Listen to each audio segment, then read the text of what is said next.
Our last honoree is literally a showstopper. Last line of defense. And I'm an old East Tennessee hillbilly, and if you ask me, his name alone should have gotten him into the Hall of Fame years ago. Right?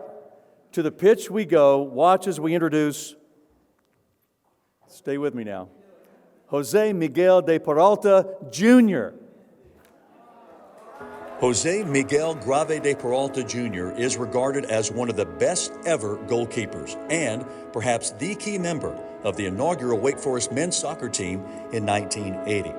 Grave de Peralta to this day ranks first in NCAA division history with 620 career saves, along with the program record for save percentage and the 4 highest single-season saves in program history. He also holds the program single-game saves record with 34 in one match. Congratulations to Jose Miguel Grave de Peralta Jr.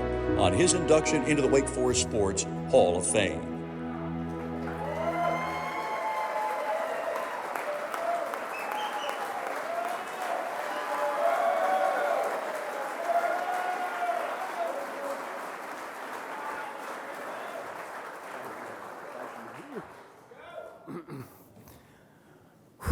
Thank you. I'm very deeply honored and very humbled to be here tonight. Thank you for the Hall of Fame committee. Allison, thank you so much for your help. Did not expect this. Congratulations to all the 2024 inductees. What a star-studded list. I'm not sure what I'm doing up here, but I would not be here if not for my teammates. While I hold individual records, soccer is the ultimate team sport, and my teammates deserve much credit for this honor. Thank y'all. I would have especially like to thank Trailblazer and my little brother, Steph Hamilton, for his work off the field this past few years, for getting me into the Hall of Fame and getting me nominated. Also for his recruitment of 2008 Hall of Fame inductee, Mark Irwin, first soccer player to be inducted, who endorsed my nomination to the committee. If it wasn't for their hard work, I would not be standing here today. Thank y'all very much. My path to North Carolina and eventually Wake Forest was a little different, unconventional. I was born in Holguín, Cuba, and at the age of 3, my parents and 2 older brothers and older sister, my older brothers are here, Carlos and Raul. Competitive is an understatement in our household. We left Cuba.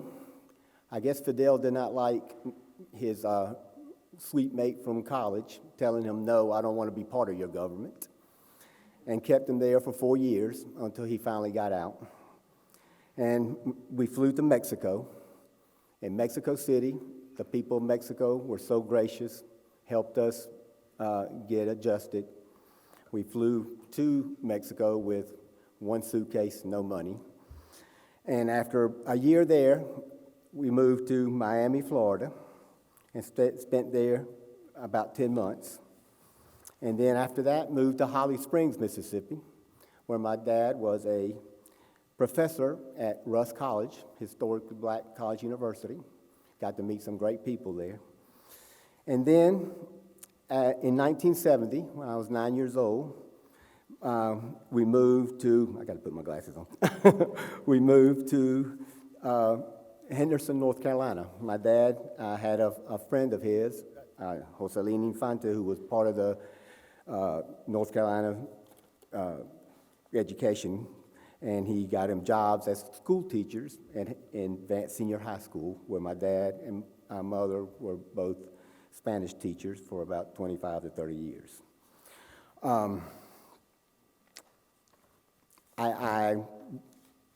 In junior high, I went to a school called Vance Academy, and there I was introduced to first the Wake Forest culture. My coach in basketball was Al DePorter.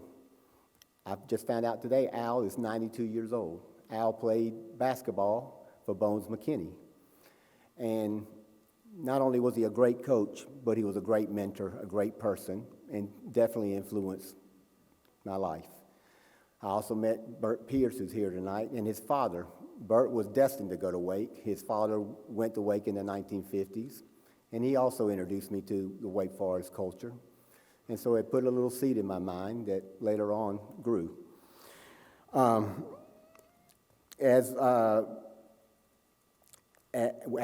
Also at attending Wake, Coach DePorter brought in Bones McKinney to talk at our Hall of Fame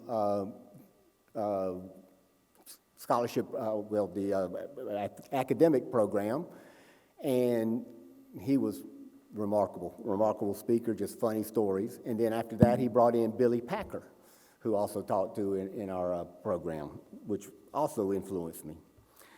I also was introduced to soccer at Vance Academy. And while I guess my Cuban genes said I should have been a baseball player, which I did play baseball, soccer, I guess from my Spain, Peralta, Spain, in Spain, my family was from there generations ago, woke up my soccer genes, and I fell in love with the sport. After that, I went to Vance Senior High School, where I was goalie of the year for 2 years. You probably never heard of Henderson, North Carolina, but it was a small little town. We actually beat Sanderson one year. Sanderson was the state champions. We lost to Greensboro teams. Thank you, David Joseph. Got beat pretty bad, but I guess it put my name on the map, and I got a few letters from colleges here in North Carolina, and asked to come visit their school and talk to the soccer coach. However, graduating from a family with school teachers, my path was purely academic as far as looking at colleges.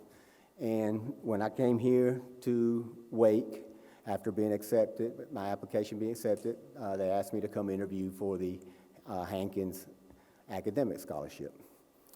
Soccer was totally out of the picture. I had spoken to the Davidson coach. He asked me to come try out for the team, but when I stepped onto the quad, I said, this is where I need to be. And after receiving the Hankins Scholarship, the deal was done.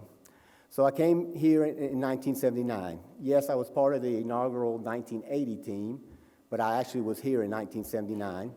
Had no idea Wake even had a soccer program or was considering to start a soccer program. In fact, I've told this story to my children. They asked me how would I, quote, get recruited into Wake. I said, okay, I was standing on the quad. My parents, had brought me there. We were standing in front of Taylor Dorm, and I saw these guys running around, going to talk to people, and I said, I wonder what they're doing. So anyway, one of the guys, I had no idea who he was, came up and said, hey, listen, we're having soccer tryouts on Petite Field in about 30 minutes. If you're interested, please come out. I went, oh, really? So I gave my parents a kiss goodbye. I said, I got to go. And I went out to Petite Field and started playing in the goalkeeper. And after that practice, Coach Kennedy came up to me. Again, I didn't know who he was. Came up to me and asked me what my name was, asked me where I played soccer. He looked at me and said, where's that? So anyway, I had to tell him, it's near Raleigh-Durham. We played against some of the teams in Raleigh-Durham, Chapel Hill. He said, oh, okay. Anyway, he said, I want you to come back. So I played that year as a club team. Those guys that were running around on the quad were actually players he brought from Belmont Abbey. And so we played as a club team against other club teams, also scrimmaged against some ACC teams. I won't tell you how we did. And that's how, and then after that club season, he came up to me and said, I think I was the only walk-on, but he said, to make the team, he said, I want to tell you made the team, and I want you to come back next year to try for the inaugural season. I said, sure. So anyway, I was all excited, went home. When I got home that summer to go work at Rose's Warehouse, loading trucks, my dad came up to me and said, I got some news for you. Wake just went up on their tuition. I don't think we can afford it. I think you're going to have to transfer to a state school, UNC. I didn't want to be a Tar Heel. In my house, my brother Carlos, thank you. My brother Carlos graduated from Duke. My brother Raul, NC State. I was an NC State fan at first, David Thompson. And then my sister went to Meredith, and then my little brother, who came later on when we lived in Mississippi, he actually graduated here he's a Wake Forest alumni also. So it was ABC in my house, anybody but Carolina. So I was crushed. I just made the soccer team, met a bunch of friends that are here, fraternity brothers that are here.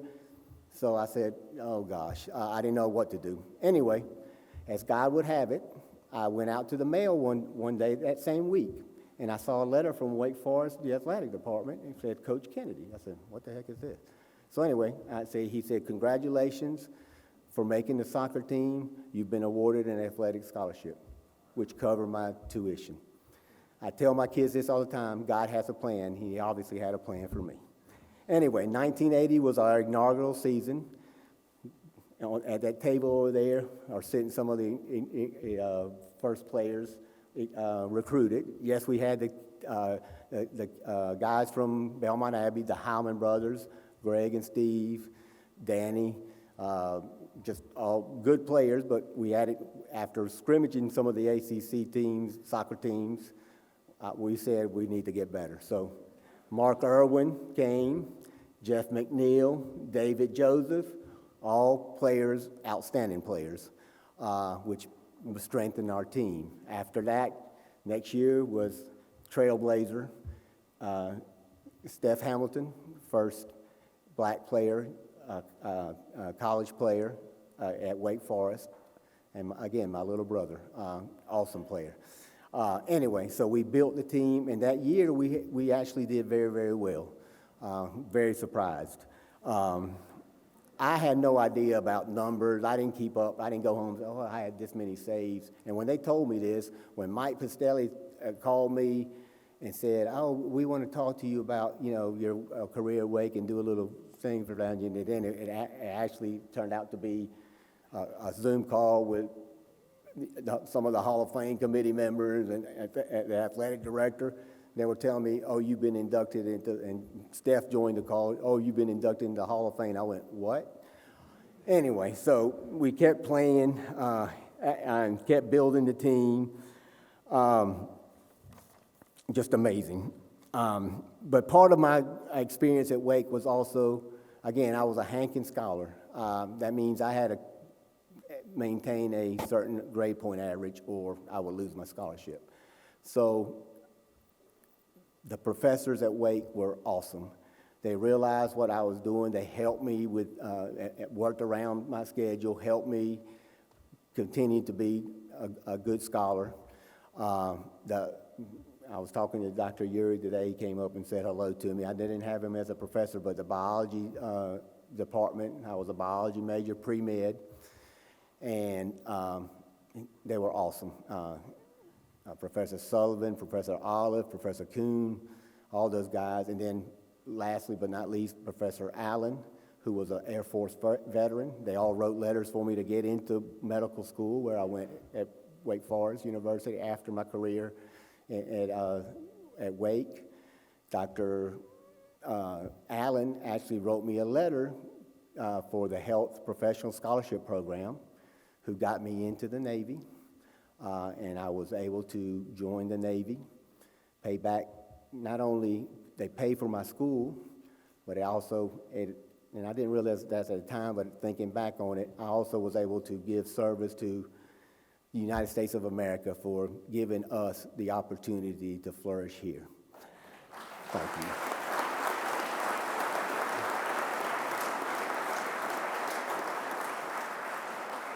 And as always, Mark Irwin outdid me in the Army, in his Army career, 27 years as a stud. Anyway, so they supported me, and I did really well. I'm proud of not only these records I have, but I also was all ACC academic, my 4 years playing here. I actually graduated in the summer of '83, so I thought my career was over. I had played 3 years. We had gotten better every year. It was funny today, Coach Muse asked me to go speak to the team, and I said, where are y'all practicing? He said, the Water Tower field. I said, I remember that field. That's where we beat NC State. They were ranked number 7 in the nation, and we beat them there. So anyway, it brought back a lot of memories. The field is now turf. Ours was just grass. The polo field is where we played, and I read one time an article that Mark Irwin wrote for the team, or they interviewed him, how we used to go before practice. Our warm-up was to pick up rocks off the field so that we could practice there and not get skinned up. So anyway, it was a building process, but and looking now at what the team has become, what Coach Kennedy continued to build, what Coach Chiswick did, Coach Vidovich, and now Coach Muse, is top class. And we weren't that good, but I like to think we hopefully laid a good foundation for the team to keep growing. Thank you.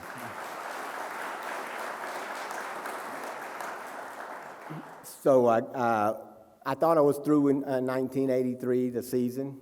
I had already applied to medical school. I was going to take a gap year just to get my MCAT scores up and settle into making my decision to go to medical school. Coach Kennedy came up to me and said, "Hey, what are you doing next year?" I said, "Well, I'm just going to, told him I'm going to work at Rose's warehouse, loading trucks and make some money so I can get prepared to go to medical school."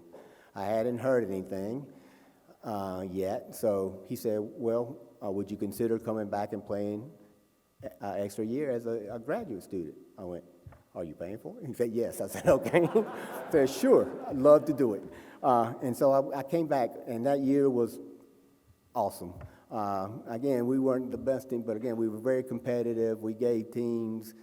One of the games I remember was we went up to number 1 Clemson, up at Clemson, 0-0 after the 90 minutes, 0-0 after the first overtime, and in the second overtime, they got a little lucky bounce and kicked in the ball, and we lost 1-0. But still, that comes a long way from losing to them. I think the first year was like 4 or 5-0. So again, it was rewarding in that sense. I don't like losing, but I think we gave it our all. So anyway, my career after Wake, and this is, again, the strong academic student-athlete program that Wake Forest has.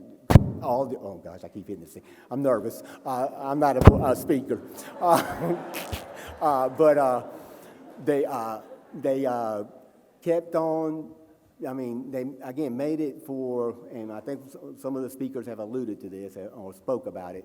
Wake Forest is a place where it's not just athletics. It's not about just coming here and playing a sport. It's about coming here and being truly a student athlete.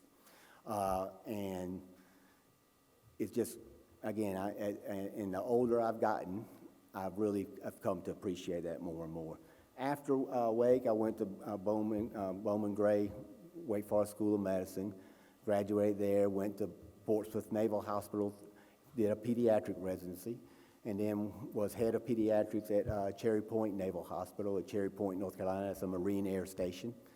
Got a great career, great training in that programs, and I've been the last 30 years in Thomasville, Georgia, which is Seminole country, right above Tallahassee. That's another story. But they always tell me, well, I said, well, do y'all even have a men's soccer program? So I said, be quiet, leave me alone. Anyway, so it's been a great career. I have to go to my number 1 table over here and tell you about my family. If there was a Hall of Fame for wives, my wife would be in it. She's put up with me for 33 years. She would definitely be top inductee, so I love you. My oldest son, Joseph, who's here with my grandson, Judge. I used to be named Jose Miguel de Peralta. That was too long, so my teammates gave me the name of Zeto. So that was my nickname, but I've actually graduated. My nickname now is Papa. And Judge is here, my grandson. Who's the man, Papa? Who's the man? All right, Judge says, Papa's the man. I said, good. So he's one of my, Joseph, electrical engineer, has 4 children, a wife. His wife, Kelly, is at home. They've had children, 4-year-old, 3-year-old, 2-year-old, and a 1-year-old, back to back to back.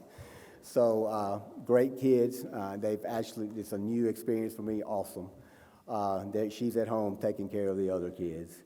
Rebecca, my daughter, by the way, Joseph always liked to tell the story, or my other kids like to tell the story when they came up here to soccer camp about Chris Duvall. You know, y'all know Chris, right? Played at Wake, and my sons always told him, "Oh, Chris, yeah, my older brother beat y'all in the Georgia State Championship." And then he goes, "What?" We did when they beat him, and he always loves to hear that story. So, my daughter Rebecca, also a soccer player. She's a neurosurgical ICU nurse in Tampa, Studette. A great daughter. Alexander, my son, with his girlfriend Mary Michelle. Alex played at West Point 4-year soccer. He's West Point graduate, stud. Nicholas and Megan. Nicholas Megan just got her RN degree also, and Nicholas is going to be going to PT school. I tell you this story because, yes, I'm proud of this award, but I'm much, much prouder of what they've become. So, y'all know I love you very much, right? Okay. Thank you again for this honor. Unbelievable. I'm glad to be here. I can't tell. Eric started alluding to stories about off the field. I can't tell y'all any stories about that either. So I understand your take on that. So, but thank y'all again, and go Deeks.